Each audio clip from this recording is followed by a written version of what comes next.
MMTS రైలులో జరిగిన అత్యాచార యత్నం కేసులో జీఆర్పీ, ఆర్పీఎఫ్ పోలీసు బృందాల దర్యాప్తు కొనసాగుతోంది. ఈ మార్గంలోని 12 ఎంఎంటీఎస్ స్టేషన్లలో సీసీ కెమెరాలు లేకపోవడంతో దర్యాప్తునకు ఇబ్బందులు ఎదురవుతున్నాయి. ఓ ప్రైవేట్ ఆసుపత్రిలో చికిత్స పొందుతున్న బాధితురాలు చెబుతున్న వివరాలలో స్పష్టత లేకపోవడంతో నిందితుడిని గుర్తించడం పోలీసులకు ఇబ్బందిగా మారింది. దర్యాప్తులో భాగంగా పోలీసులు బాధితురాలికి పలువురు పాత నేరస్తుల ఫోటోలు చూపించారు. ఇందులో ఒక పాత నేరస్తుడి ఫోటోతో నిందితుడికి పోలికలు ఉన్నట్లు చెప్పింది. దీంతో బాధితురాలి ముందుకు మహేష్ను తీసుకువెళ్లారు. నేరుగా అనుమానితుడిని చూశాక నిందితుడు అతను కాదని ఆమె చెప్పినట్టు సమాచారం.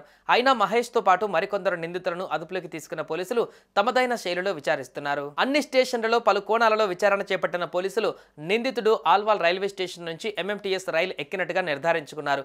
కానీ ఎక్కడ దిగిపోయాడన్న విషయంలో స్పష్టత రావడం లేదు.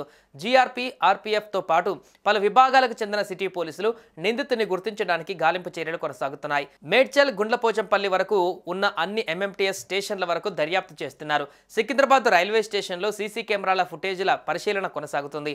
ఎంఎంటీఎస్లలో సీసీ కెమెరాలు లేకపోయినా పరిసర ప్రాంతాలలోని సీసీ కెమెరాల ఫుటేజీలను పోలీసులు పరిశీలిస్తున్నారు. మరోవైపు ఓ ప్రైవేట్ హాస్పిటల్లో బాధిత యువతి చికిత్స పొందుతోంది. ప్రస్తుతం యువతి ఆరోగ్య పరిస్థితి నిలకడగా ఉన్నట్లు వైద్యులు తెలిపారు. బాధిత యువతిని ఐసీయూలో అబ్జర్వేషన్లో ఉంచారు. ముఖం, ఛాతి భాగాలలో తీవ్ర గాయాలయ్యాయని, శరీరంలోని ఇతర భాగాలలో చిన్న గాయాలు అయినట్లు తెలిపారు.